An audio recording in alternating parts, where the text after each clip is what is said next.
You manage projects, but can you prove their value to leadership?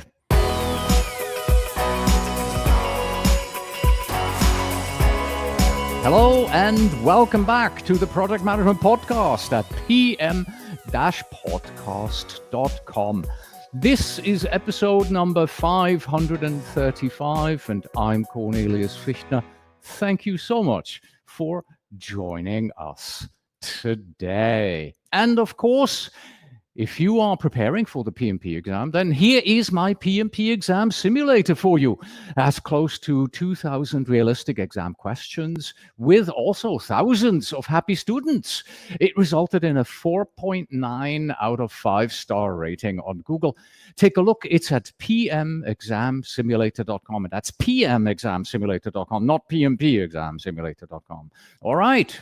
Projects that excite teams often stall when leaders cannot see any bottom line impact. Worse, if we project managers cannot clearly articulate that impact in a way executives understand, well then, Today, we look at practical ways to translate schedules, risks, and deliverables into language that highlights revenue, cost avoidance, and strategic advantage.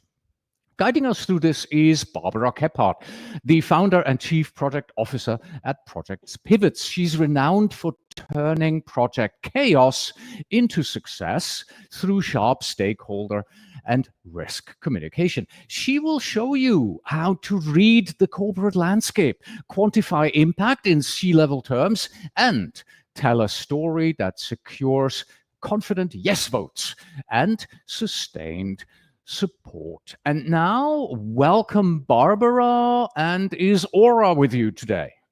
Aura is with me today. Aura, my cat. Thank you for having me back, Cornelius. And we both have a love of orange cats. And yes, my cat is right next to me. I'm not going to show her because then it would disturb her very precious beauty sleep. Yeah, but yes, I have to close my door because if I don't shut my door, Vincent will be on my keyboard and you'll see the tail going back and forth like this. Yeah, so, yes. Okay, with all that cat banter out of the way, we are live. And we welcome everybody who's joining us here, Facebook, LinkedIn, YouTube, X. Please do use the chat, ask away if you have any questions. We'll be happy to answer your questions live on air. Our first topic is who exactly communicates project value and when? And I would like to preface this by saying I never had to pitch a project. In my career, projects always were assigned to me and somebody else had pitched it. So I'm kind of wondering who's actually needing to do this pitching? When do they do it? And why is it their role to do that? So Barbara, assuming that many of our audience here have the same situation, never had to pitch a project, who in today's organization does this? And why is it their responsibility? Yeah, so most project managers actually will never have to pitch a project. And we'll talk about that again in a minute, but project managers will always have the opportunity to communicate the value of the project. And we do this in various different ways that everybody is already doing it. If you've created a project charter, if you've created a statement of work, status reports, any external communication, you're already communicating the value of your project and how important it is. Now, the one that I think is the most important, and you actually brought this up, is we also have to pitch our project in the elevator. And you brought this up as a great example to me earlier, is that you get on the elevator and the CEO is standing next to you and you have between floor 1 and 10 to tell them all about your project because they say, how is that project going? Or I don't fully understand what that project is. The other one that I get quite often is in the break room. I go in to, pour myself a cup of tea and one of the executives are saying, how's that project going? And can you tell me all about it? Now, we have to be really, really clear that when we are putting it, so let's say we're not in a role that we have to pitch a project. But when we're having to repeatedly communicate the value of our project, like I said earlier, in our project charters and our statement of work, our status report, We want to make sure that the value of that project is very clear, and we refine it over time. And that's where we're talking about the topic of this, is how do we put some of that business speak in there so that those executives fully understand not only what this project is, but the value of it for their entire organization. So going back to what you said is that, yes, most project managers will not have to pitch a project, but we always have to communicate our value. But there are higher level roles. So as you advance as becoming a project manager, you might be interested in getting one or more of those higher roles. You might become a director, or maybe a senior or a program manager or a senior project manager. At that point, you probably are going to have to pitch your projects. And once again, you're going to have to align the pitch with the business case, why the company is actually choosing to do this project. That said, sometimes, at least what I've found, is you don't always have to be a senior project manager to pitch a project. And that's if you go to work for a startup or a scale up, you're going to be having to pitch your projects all the time. And you may not have any experience doing it. And it also may not feel like a formal pitch when you're working for a startup or a scale up, but you do have to make it in there because you really want to make sure that this startup or scale up succeeds, and your project can help do that.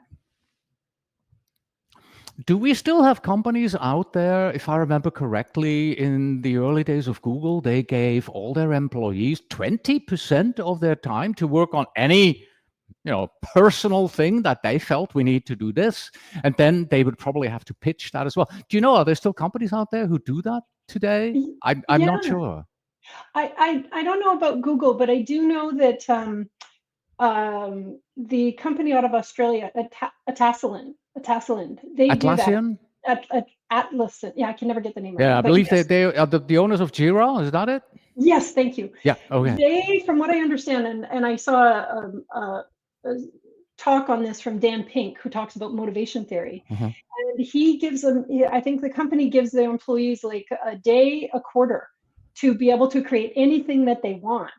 And then at the Okay. end of that day, they have to be able to pitch it to the directors. And that is actually, Very they said, interesting. has succeeded with the motivation that their employees have, and has increased innovation within their company. So it's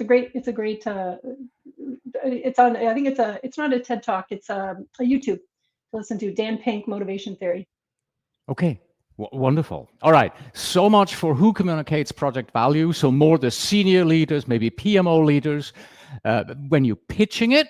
But when it comes to communicating project value, we have to be able to do it as well because, yeah.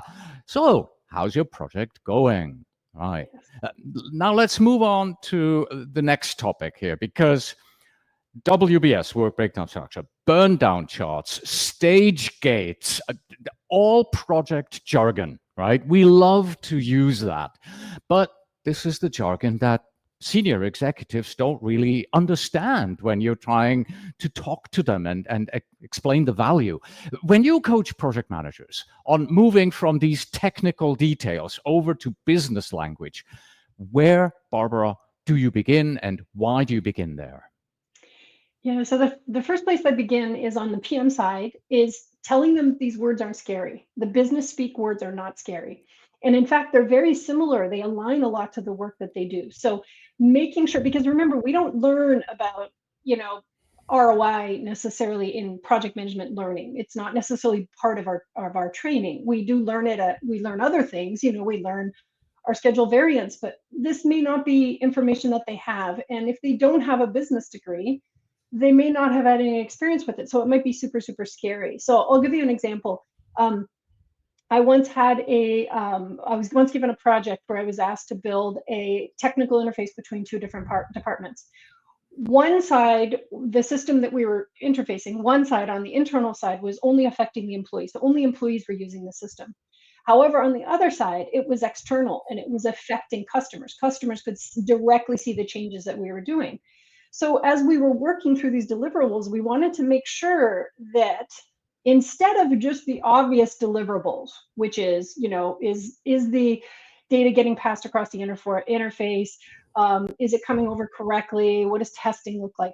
We also wanted to make sure that, especially on that external system, that the customers were understanding the company's brand being portrayed in these changes. because it was changing workflows, and that was going to ultimately affect the company's brand. And when we're project managers, we have a tendency to be very heads down, and we put blinders on, and we focus so much on the deliverables, and we weren't necessarily asked to assess the company's brand on the receiving end of, let's say, a new interface and a new system on the other side. But by paying attention to it, it's actually going to help with make a better project, because as customers are going to notice this change, and let's say they don't like it, that is going to be affected into the brand. So it's not that you're supposed to be an expert at branding or ROI or anything like that. There are people within teams that can help you with that, within the company that can help with that. But we want to make sure that what we're building, your customers actually like. And if so, make sure you adjust the brand accordingly on that. It might be something as simple as you ask the communication, you put in a deliverable within your project that you ask the communication folks to make sure that this is now newly part of the brand. It isn't always factored into a project. And then potentially, if the customer really likes this new thing that you're giving them on the other side, it could actually increase your sales, and now you are affecting your ROI. So it's not that we're trying to create extra work for project managers by asking them to pay attention to the business side, but we want to make sure that people are aware that this project affects everyone. And you're not just handed a project, put your head down, and spit out the results. You want to make sure that everybody is taken into account. Now, flipping over, so that's on the project manager side. Now, flipping over on the executive side, you're right. They do not like project jargon. All of our words that we use, it's too much. And also, oftentimes what I find is there's so much documentation that we start with that might feed into one deliverable, and they don't necessarily want to know that it takes 3 documents that feeds into one deliverable. So we have to make sure that we have them know, like someone's told me before, they don't want to see how the sausage is made. They want to see the outcome. They're very outcome based. Some of them do. So what I usually do is that I show them that a certain deliverable in a chart form or some sort of a visual might take 3 or 4 documents or 3 or 4 requirements or whatever it might be, gathering of information that goes into that one. So I might show them that visually, either in a chart form or some sort of graphic. And then I also provide links. So if they do want to dive into each of those documents, then they can. And I think it's really important that leaders see that we're not just creating documentation just to create documentation. We are creating things that are actually living, breathing outcomes for their project. And that said, the words, you can give it a different word. You don't have to call it a certain thing just because the Project Management Institute tells you. Now, if you're about to take your exam, yes, you have to use the PMI words or PMBOK words. But if you're not, give it a word that maybe the company might resonate with better, right? You might change your project charter to have something that fits more with the way the company has always communicated information out, some sort of words that might work better for them. Does that answer your question? It does, and it doesn't just answer my question, it also resonates with our audience, because here is what Brian Johnson said, comment from YouTube, so true. Let me take this and translate this so true into a question.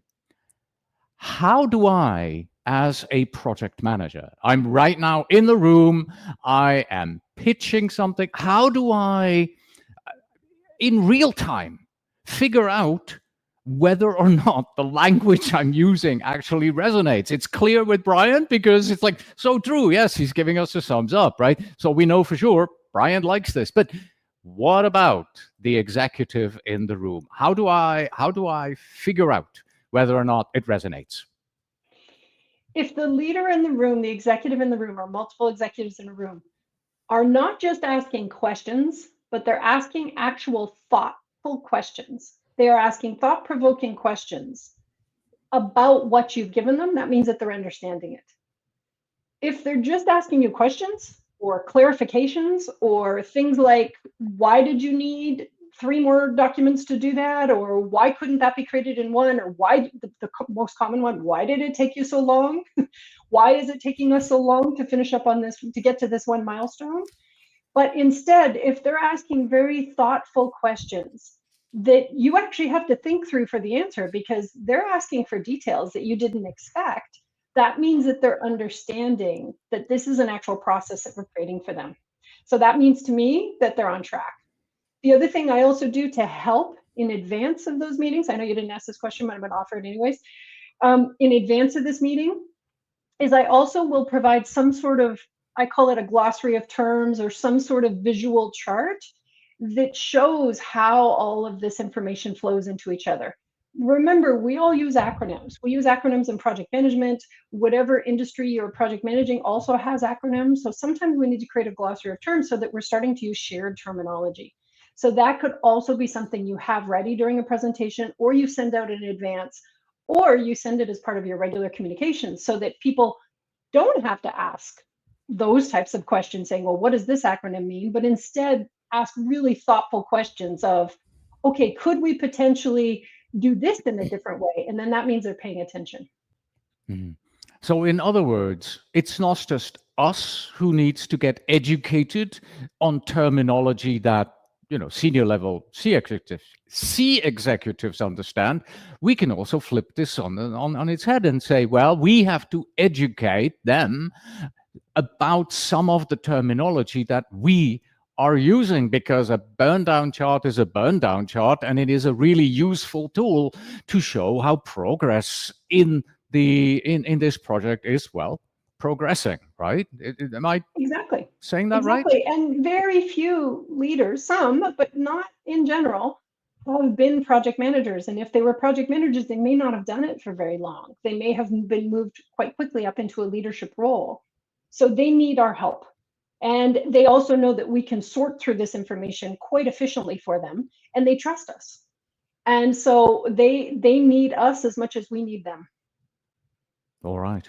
We are moving from the jargon over to reading the landscape. Sounds like similar to the question that I just asked earlier on about how do I know whether it resonates. A different focus here, however.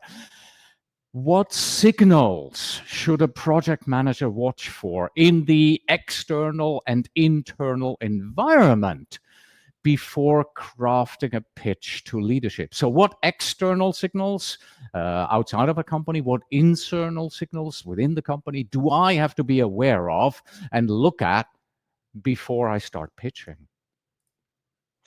Yeah, and when you say pitching, meaning that you are trying to communicate the value of your project, or are you at your Yes, early, yes, okay, not at the yes. early stages of a project. Okay, yeah. So the most important thing I can tell everybody is listen to your project stakeholders, especially your internal folks. They have really important information to say, especially those introverts on your team. They need a special time and place to be able to share the information that they have, that's very wise advice that they might have, that they need a place to be able, they need a safe place to be able to share. And they have good information that could make or break your project. And when I say they, I mean stakeholders in general, especially internal stakeholders, but as well as your external stakeholders. If you don't invite that advice in, you're missing out on a lot of important information, because for all you know, you may have had one or two stakeholders who have done this, a very similar project, let's say at another company, but they've never been given the opportunity to share. And so listen to words that they say, because they're potentially kind of working with you to see if you're receptive to hearing this. So they might just kind of at the end of a meeting, they might say, well, I've seen this differently, and I've seen this done differently in other ways. And then the call ends, and that might be an opportunity for you to reach back out to them saying, hey, I'm just curious about what you said in that meeting. Can we talk about that? Because maybe there's always more than one way to do something. I think that's a common thing that we project managers, once again, we get into, blinders on, heads down, and we don't realize that there's all kinds of different ways to do things. So part of that is listening to the stakeholders, what they say, words of advice, trusting our own gut as well, trusting our own sense of how things are going, keeping our head up instead of down, and then watch what's going on around it. See how people are reacting to the work that you're doing. Mm. Uh, let's take this and go to the early stages. Have you personally, by chance, ever seen maybe a market trend that's going on, and then you took this and you said, you know what? This particular market trend makes this project here mission critical, and now we're talking about pitch it to C-level executives or the PMO or whoever is in charge of approving the project, and then you use that insight to get a project approved. Yeah, I once had a customer, and we were creating an app for a SaaS that they had. We were creating a new app. They did not have an app up till this point, and there was a specific component of this app that we were working towards. However, leadership kept sitting on the fence about it. We're not sure. We're not really sure if people need it, And so they ended up hosting an event themselves. They ended up hosting a big event. And during the event, all of the users of their system kept saying over and over again, are you going to have an app? And is the app going to include this? And still, when we went back to the team, and everybody at the event noticed that people kept asking for this specific piece on an app, not only the app, but the specific piece. Leadership still kept kind of sitting on it, saying they didn't see it was as important. So in retrospect, what we should have done is during the event itself, looking back, during the event itself, we probably could have had maybe some surveys going throughout the event, or, even if there was some slides that we were doing, even those, live surveys where in between presentations, hey, if this were to happen, what would you think? And then you could see the information real time.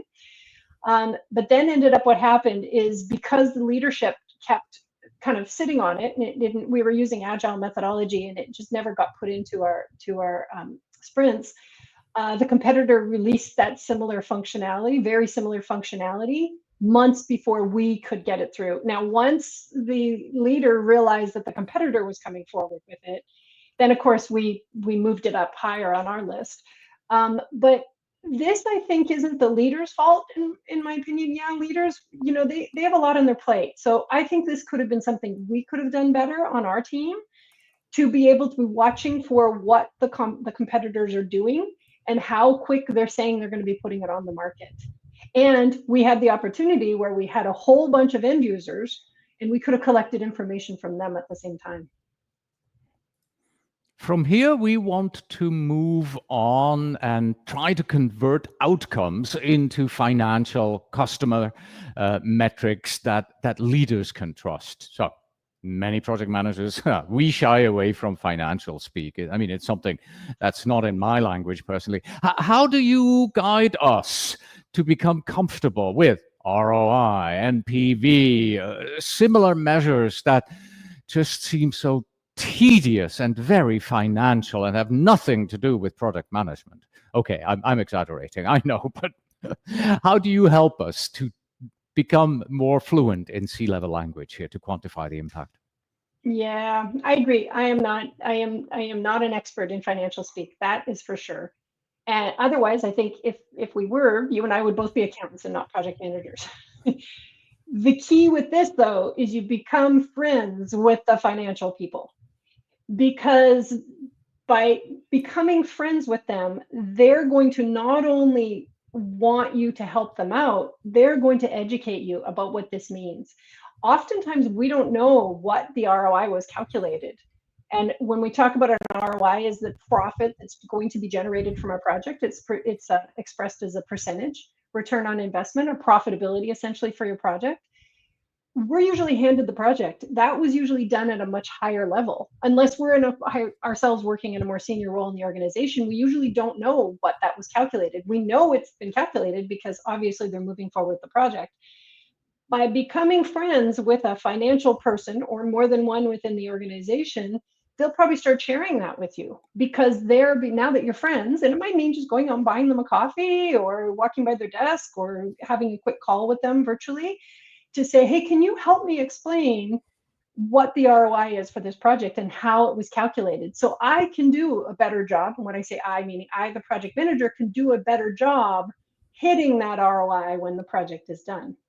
So becoming friends with them, and don't think like many financial folks, they speak differently than project managers, meaning that they speak in a lot of numbers.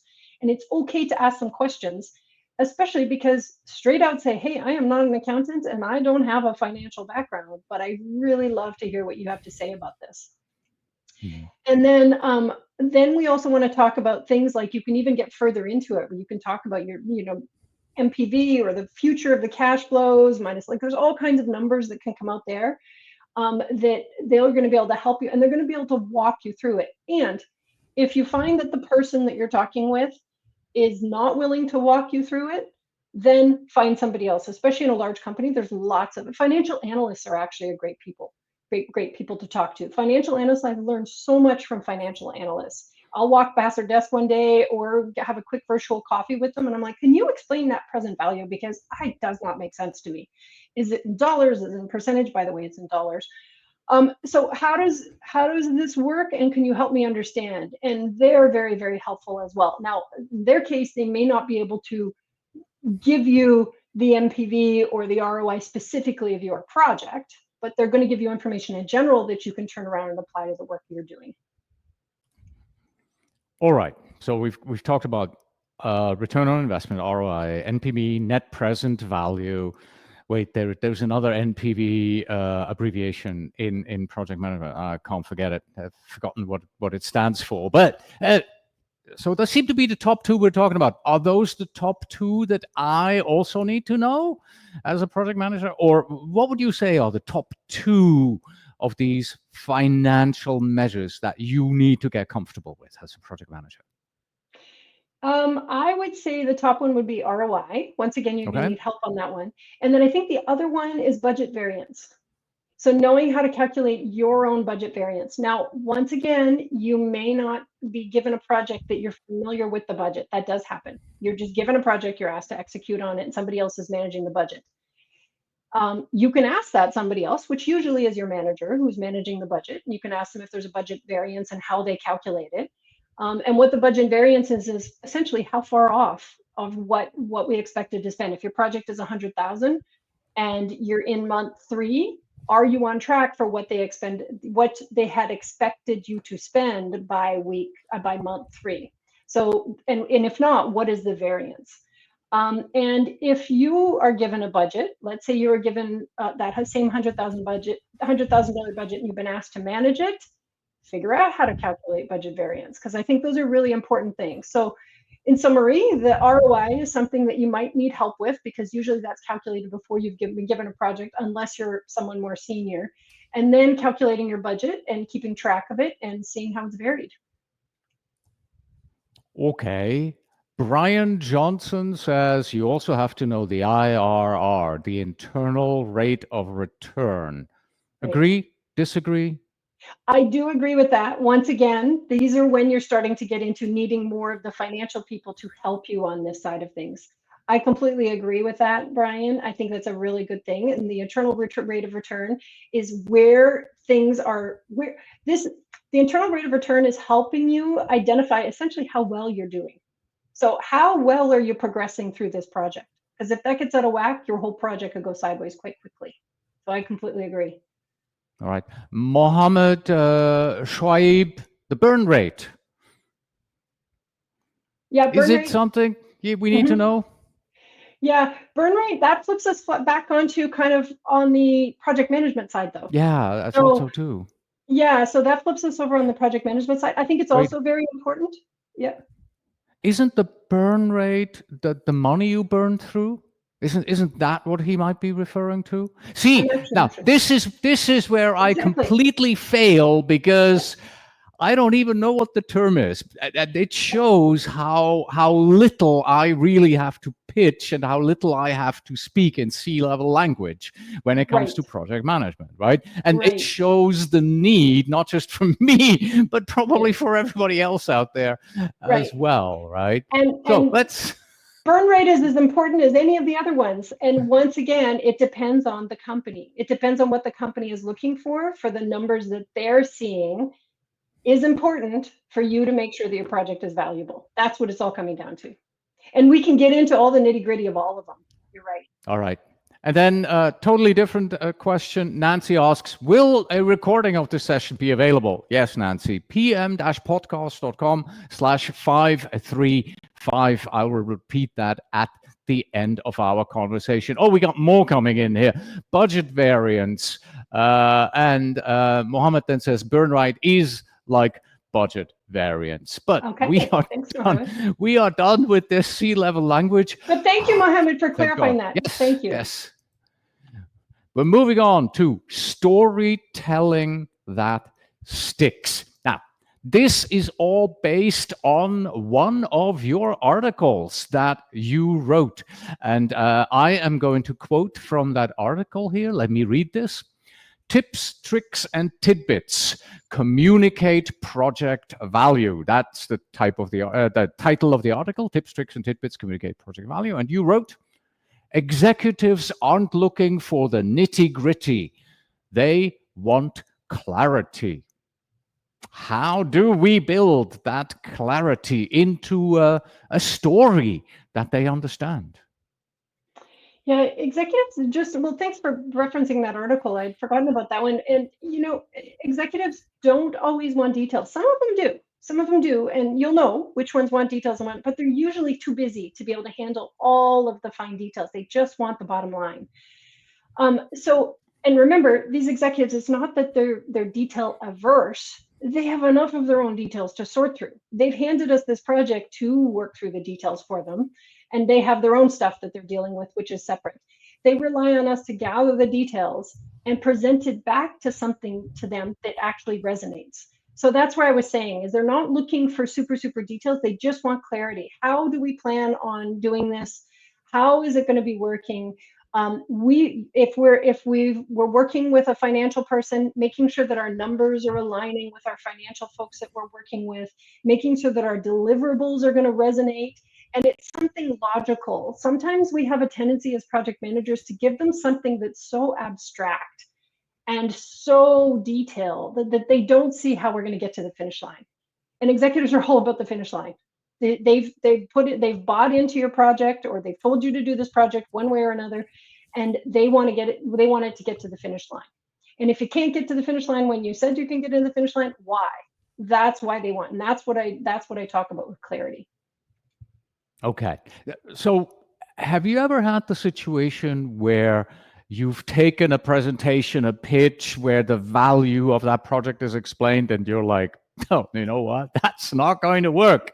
Here we have the before, then we have Barbara, putting her magic to work, and now we have the revamped presentation coming out at the other end. Do you have a story like that for us? Yeah, I find that if we're too, I don't know, what's the word, like too abstract, back to the abstract word, they're not going to understand the value of our project. So, for example, if we are, and I won't even give like a project presentation, because during a project presentation, we have a tendency to try and be as clear as we can about the value of a project. However, what leads into a project presentation are a whole bunch of meetings. So we have a bunch of meetings that we need to then land in a final presentation about what this project is going to be. And sometimes in our meetings, we can be also very vague, and we might send out an agenda, and then we might have some updates or action items that we send out afterwards. And those have a tendency to get lost because, once again, there's so much details there. And it's our job as project managers to not only collect those details, and absorb those details, but translate them into something that goes on to that presentation.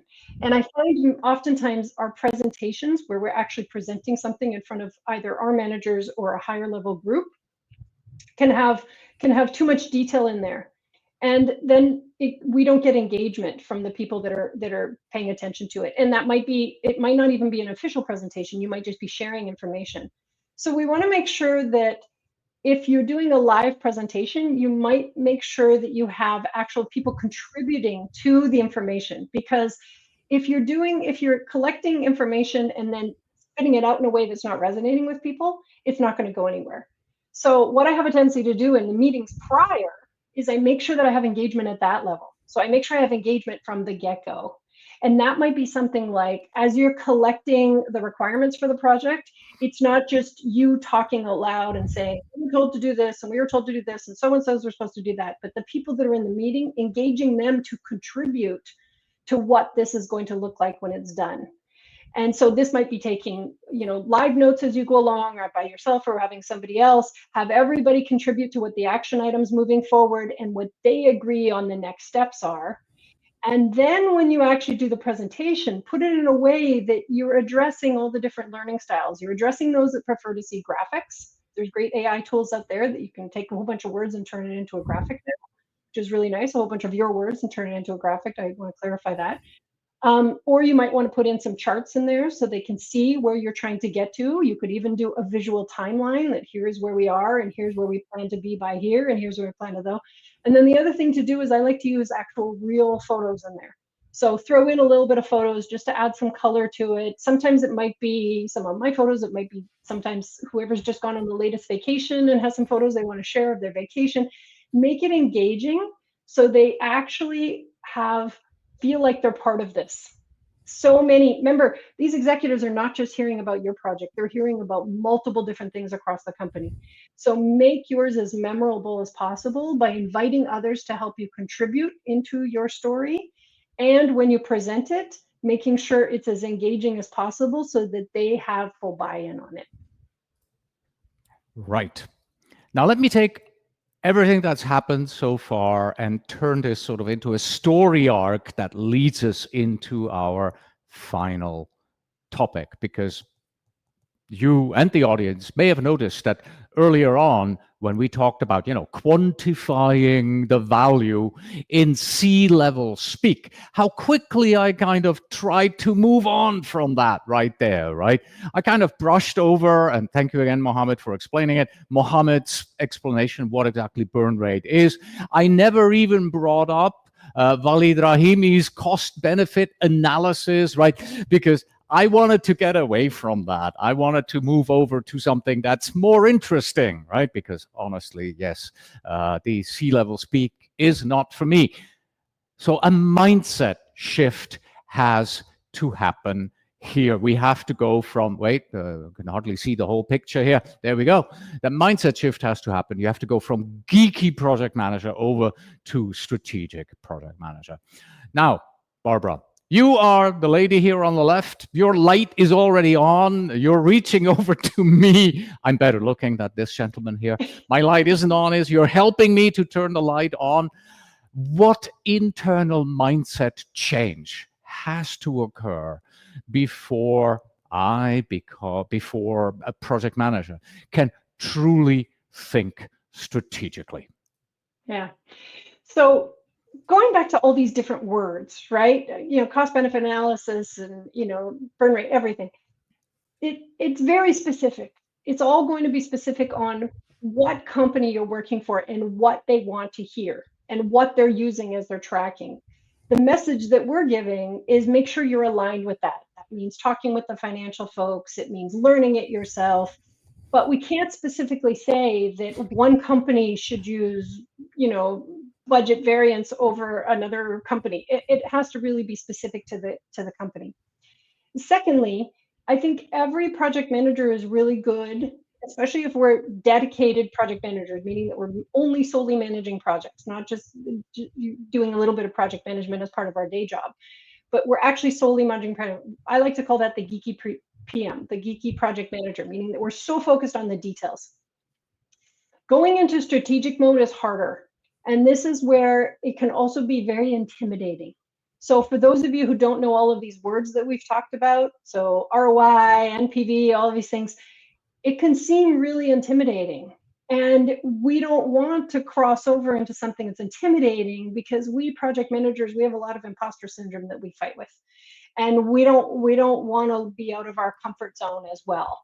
So we like staying with what we know. However, if you've been managing projects for a long time and you like it and you're really into it, a geeky project manager can cross on to being a strategic project manager. In fact, you're probably already doing it, not realizing it. And that means that these words, once again, company specific that we've talked about, you'll be able to learn especially if your company is using these as part of their tracking mechanisms for their projects. Like we said earlier, you may not know they're using those. This is why you have to become friends with the financial folks.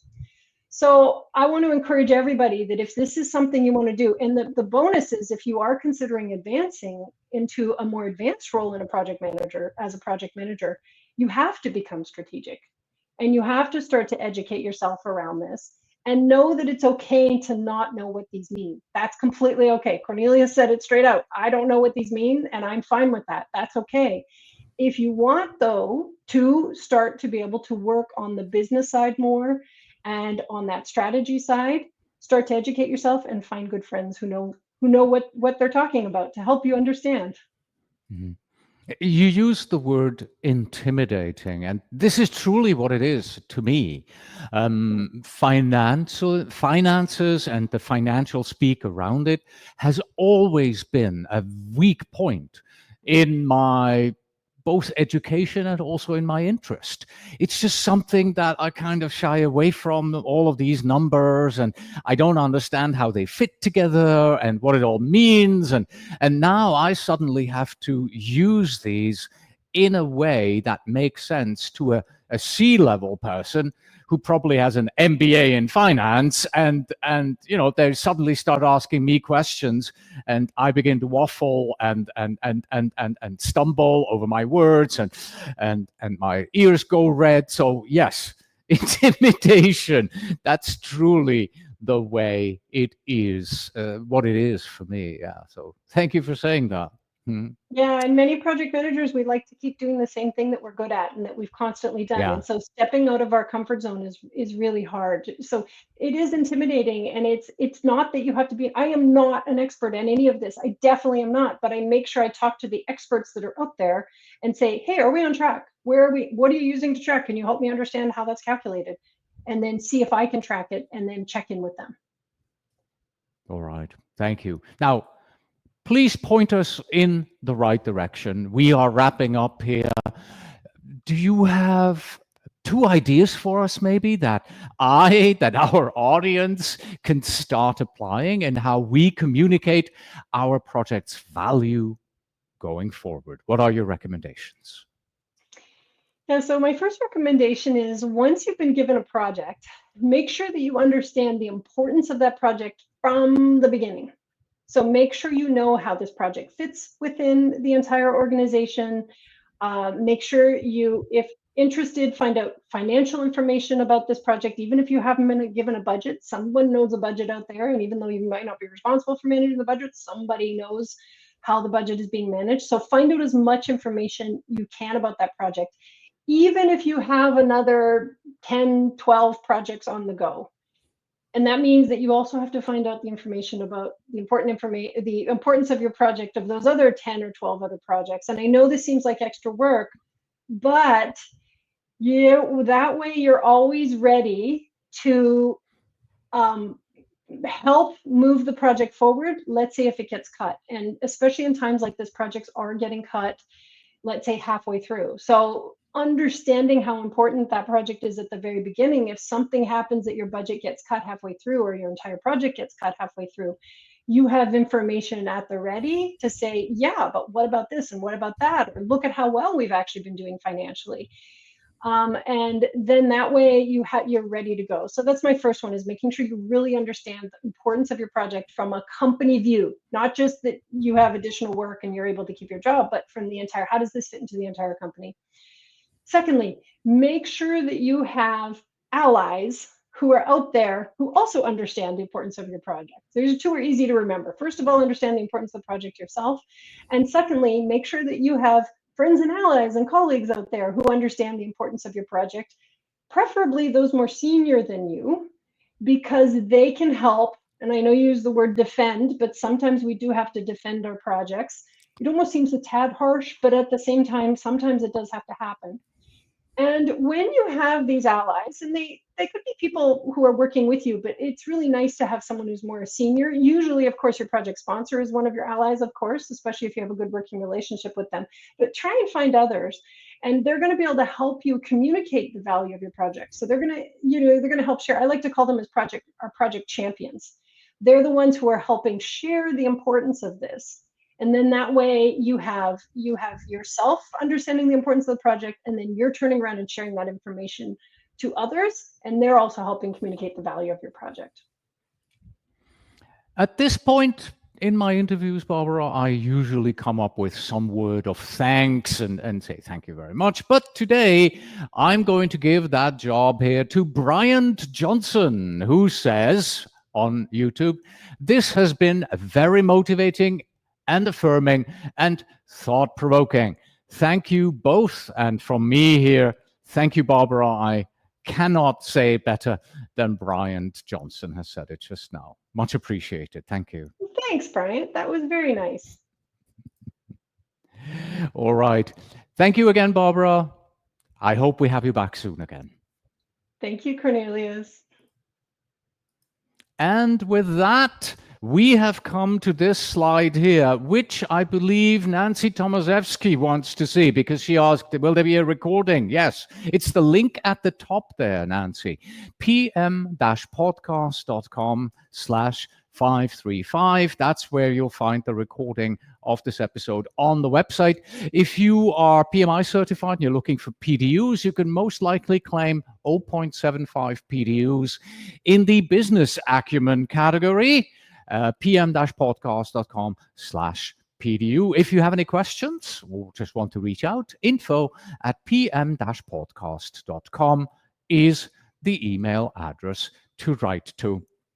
And then finally, well, almost finally, we have two memes for you. So I got two for you. So this is why I said almost finally. So almost finally, we have this first meme here for you, because I couldn't make up my mind which of the two to show you, so you're getting both.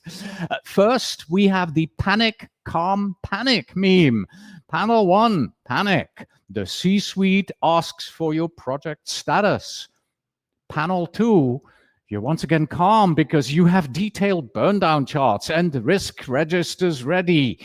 And then panel 3, panic ensues because they ask, this is great, but what about the ROI? And here is our second meme. This is this a pigeon meme? It's titled Executives and Gantt Charts, and shows a Gantt chart where you normally see the butterfly there on the right-hand side. And the executive simply asks, is this shareholder value? And with that, until next time.